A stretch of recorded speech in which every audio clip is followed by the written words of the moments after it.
Hello दोस्तों, आपका YouTube channel learn maths by Nagendra में स्वागत है। दोस्तों, आज हम लोग सीखेंगे संख्या पद्धति यानी नंबर सिस्टम के पार्ट 5 में विभाज्यता की जांच। दोस्तों, टेस्ट ऑफ डिविजिबिलिटी को सीखेंगे और इस चैप्टर के बाद दोस्तों हम लोग का संख्या पद्धति खत्म हो जाएगा। इसके बाद हम लोग इससे रिलेटेड जो प्रश्न होता है उस सबको बनाएंगे। तो दोस्तों, देर न करते हुए हम लोग इसको सीखते हैं। तो विभाज्यता होता क्या है दोस्तों, इसका नियम क्या है उसको जानेंगे। तो ये होता है दोस्तों, आपको कोई भी संख्या दिया हुआ रहेगा और उससे आपको जांच करने के लिए पूछेगा कि यह 2 से भाग जाएगा कि नहीं, 3 से भाग जाएगा कि नहीं, 4 से पूरे भाग जाएगा कि नहीं। तो उसको हम लोग कैसे जांच करेंगे, सीखेंगे तब ना। तो दोस्तों, हम लोग उसी को सीख रहे हैं, आज सीखेंगे। तो जैसे कि मान लीजिए दोस्तों, ये दो से विभाज्यता का नियम, इसका नियम क्या है? इसका नियम है दोस्तों, अगर इकाई के स्थान पर 0, 0, 2, 4, 6, 8 ये अगर 5 अंक किसी भी अंक रहे, इकाई के स्थान पर 2 रहे, 0 रहे, 4 रहे, 6 रहे, 8 रहे, तो वो संख्या 2 से पूरी विभाजित होगी। जैसे मान लीजिए एक ठो सपोज लेके देखते हैं, 5, 6, 3 और 8 ये 2 से पूरी विभाजित होगा, क्योंकि यहाँ इकाई अंक है। अगर 4 भी इकाई रहता, 6 भी रहता, 0 भी रहता, तो ये पूरी विभाजित होता है। तो दोस्तों, 2 का नियम क्या है? इकाई के स्थान पर 0, 2, 4, 6 और 8 रहना चाहिए, तभी 2 से पूरी विभाजित होगा। तो इसको ध्यान रखना है दोस्तों। अब 3 का नियम क्या है? जैसे 3 से विभाज्यता का नियम, तो 3 से विभाज्यता का नियम क्या है दोस्तों? जैसे मान लीजिए कोई भी संख्या दिया रहेगा 3, 5, 9, तो दोस्तों जैसे 3, 5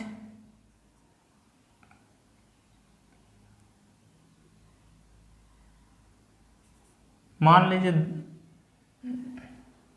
दोस्तों 3, 5 और 7 लेते हैं दोस्तों। जैसे 3, 5 और 7, 3, 5 और 7 3 से पूरी विभाजित होगा कि नहीं, उसको हम लोग कैसे जानेंगे? तो ये जो संख्या होता है उसको हम लोग जोड़ेंगे दोस्तों।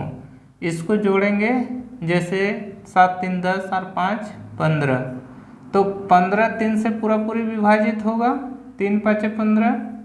तो ये भी संख्या चाहे इधर कितना भी बड़ा संख्या रहे, इसको जोड़ना है, जोड़ के 3 से डिवाइड करना है। अगर पूरी भाग जाएगा तो वो 3 से विभाजित होगा। इसका नियम है, जो अंक दिया रहेगा उसको जोड़ना है, फिर 3 से भाग देना है, और वो संख्या पूरी भाग जाए तो 3 से, तब समझिए कि ये 3 से पूरी भाग जाएगा।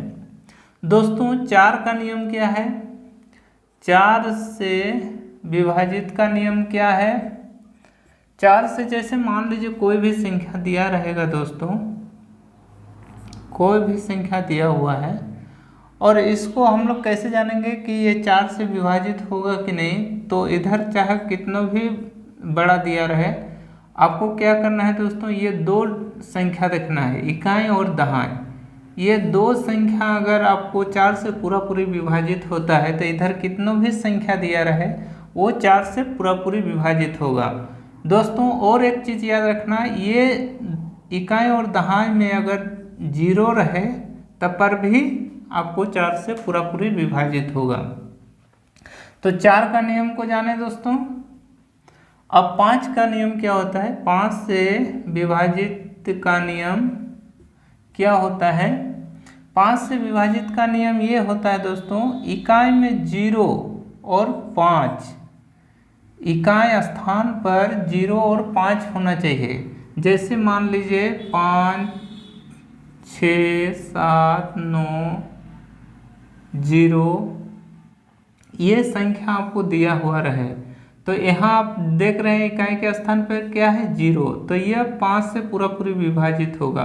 अगर 0 के स्थान पर 5 भी रहता तब पर भी ये संख्या पूरा पूरी भाग जाता। तो इकाई के स्थान पर क्या रहना चाहिए 0 और 5, तभी 5 से पूरा पूरी विभाजित होगा। तो दोस्तों 5 का नियम भी जाने। अब 6 से विभाजिता का नियम।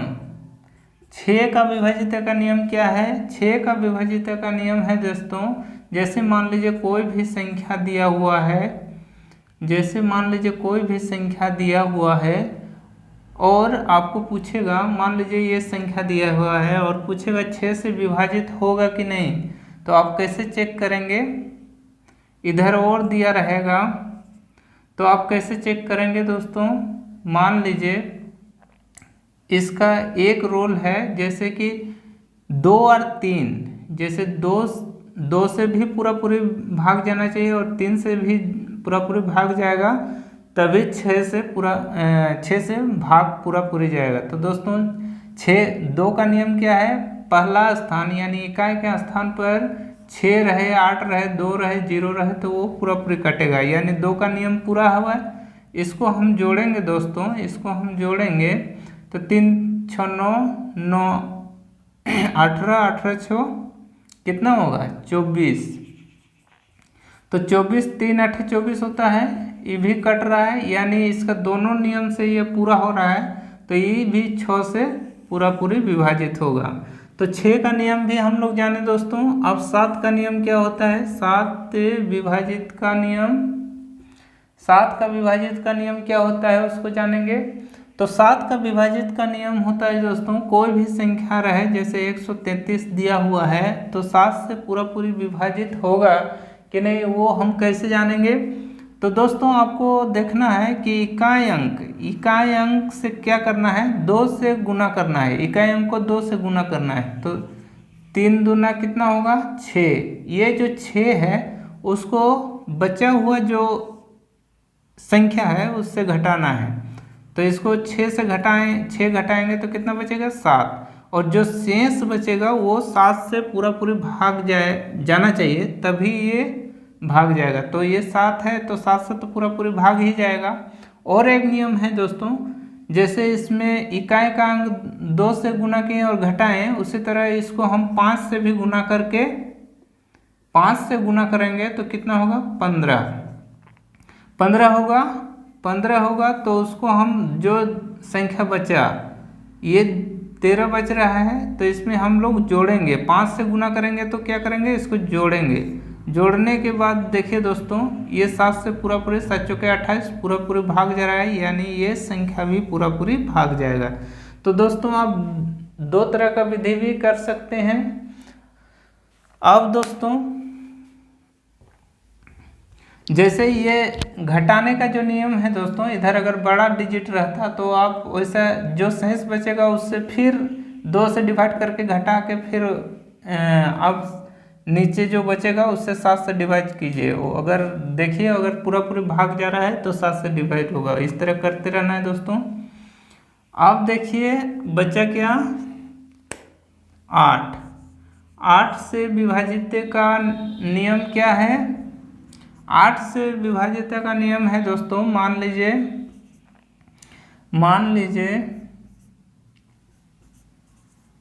ये संख्या दिया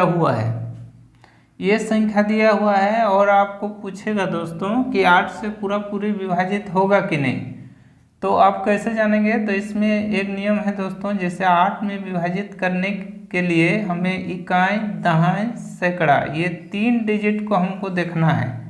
आगे जितना भी रहे उससे कोई मतलब नहीं है, ये 3 डिजिट को देखेंगे और पता लगाएंगे कि 8 से, तो ये अगर 8 से कटेगा तो 8 से पूरा पूरी ये कटना चाहिए दोस्तों। 8 से पूरा पूरी कटेगा तो आगे कितने भी डिजिट रहे 8 से पूरा पूरी भाग जाएगा। जैसे इसको देखते हैं 8 × 5 = 40, 8 × 6 = 48 पूरा पूरी कट रहा है। 8 5 40, 4 बचा 8 48, 8 6 48, यानी पूरा पूरी कट रहा है, तो ये संख्या भी पूरा पूरी 4 से भाग जाएगा। अब इसमें भी ध्यान रखना दोस्तों, जो इकाई, दहाई, सैकड़ा, ये तीनों जगह अगर 0 रहे तब पर भी यह पूरा पूरी 8 से भाग जाएगा, इसको भी ध्यान रखिएगा। अब 9 से देखते हैं, 9 से विभाज्यता का नियम। 9 से विभाज्यता का नियम क्या होता है दोस्तों? जैसे 3 का नियम है उसी तरह 9 का भी नियम होगा। जैसे कोई भी संख्या हम दिए हैं, जैसे ये संख्या हम लोग दिए और देखेंगे कि इसमें पूरा पूरी भाग जाएगा कि नहीं, तो इसको हम लोग जब जोड़ेंगे दोस्तों, 3 का नियम जैसा ही है, तो 9 और 9 18 होता है, 18 होगा। 9 से पूरा पूरी कट रहा है, 9 दूना 18, यानी 9 से यह संख्या भी पूरा पूरी भाग जाएगा। उसी प्रकार दोस्तों अब 10 का देखते हैं। 10 का क्या नियम है? 10 से विभाजित का नियम क्या है? 10 का नियम दिख रहा है दोस्तों? नहीं दिख रहा है, इधर मिटाते हैं। 10 का विभाज्यता का नियम क्या है?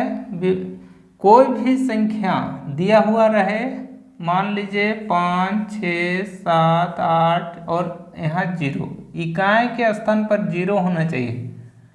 इकाई के स्थान पर 0 है और इधर कितनों अंक रहे तो 10 से पूरा पूरी भाग जाएगा, इसको याद रखना है। फिर 11 से विभाजित का नियम, 11 से विभाज्यता का नियम क्या होगा? 11 से जैसे कि इसमें सम और विषम संख्या को घटाएंगे और अगर घटाने पर 0 या 11 से जो शेषफल बचेगा वो 11 से पूरा पूरी भाग जाएगा। तब पर भी 11 से, जैसे मान लीजिए 2 4 6 8 6 2, ये संख्या हमने लिया। अब जैसे पहले विषम संख्या को लेते हैं, फिर सम संख्या को लेंगे। अब इसको ये एक अंक छोड़ के, जैसे सम संख्या विषम संख्या को लेते हैं, 2 6 8 8 6 14 हुआ, माइनस फिर 6 8 12 12 और 2 कितना हुआ? 14। तो इसको जब हम लोग घटाएंगे और अगर 0 आएगा दोस्तों तो पूरा पूरे 11 से भाग जाएगा, या तो यहाँ 11 भी आता या 11 भी आता, और तब पर भी 11 से ये जो शेषफल जो बचा घटा के वो 11 से डिवाइड होगा, तो समझिए कि इधर जितना भी डिजिट दिया हुआ है वो 11 से पूरा पूरी भाग जाएगा। तो दोस्तों आज हम लोग क्या सीखें? विभाज्यता के नियम यानी टेस्ट ऑफ डिविजिबिलिटी। तो दोस्तों आपको कैसा लगा? अच्छा लगा तो लाइक सब्सक्राइब कीजिए। अब दोस्तों संख्या पद्धति के जितने भी मतलब सीखने का था वो हम लोग पूरा सीख गए। अब इससे जो रिलेटेड प्रश्न बनता है, प्रश्न इसको कैसे हल करेंगे उसको हम लोग कल से सीखेंगे। तो दोस्तों धन्यवाद।